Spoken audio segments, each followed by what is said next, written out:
الحمدللہ والصلاة والسلام علی رسول اللہ اما بعد۔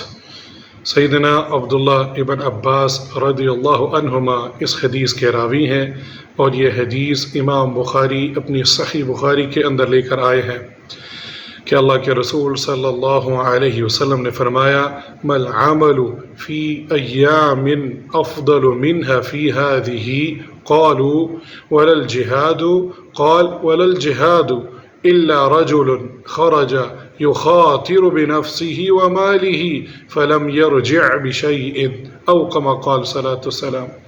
ان دنوں کے عمل سے زیادہ کسی دن کے عمل میں فضیلت نہیں ہے۔ لوگوں نے پوچھا جہاد میں بھی نہیں، یعنی جہاد ایک بہت بڑا عمل ہے، کیا اس میں بھی نہیں؟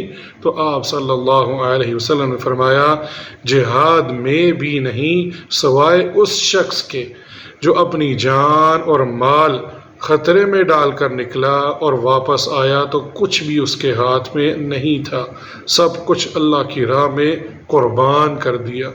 تو اس سے اندازہ لگا لیجئے عام ایام میں جہاد کرنے والے شخص اور ان ایام میں عشرہ ذو الحجہ کے 10 دنوں میں کیے گئے عمل یہ اس کے برابر ہو جاتے ہیں۔ اللہ اکبر!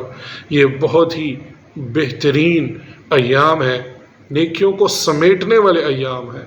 آئیے میں اور آپ ان ایام کو غنیمت جانتے ہوئے اس کو نیکیوں میں ہمیں توفیق عطا فرمائے کہ ہم زیادہ سے زیادہ نیکیاں کر سکیں، اور ان اوقات کو ہرگز ضائع نہیں کریں۔ اور وہ شخص جو زیادہ نیکیاں کما لے گا وہ کامیاب ہوگا۔ اور میں یہ سمجھتا ہوں یہ 10 ایام امتحان ہے میرے اور آپ کے لیے کہ ہم اس کو کس طرح ان ایام میں اپنے 10 زندگی کے بہترین جو دن ہے اس کو بنانے میں کامیاب ہوتے ہیں یا نہیں۔ اللہ سبحانہ و تعالی ہمیں ان بہترین دنیا کے بہترین ایام جو گزر رہے ہیں اس میں زیادہ سے زیادہ نیکیاں کرنے کی توفیق عطا فرمائے۔ آمین۔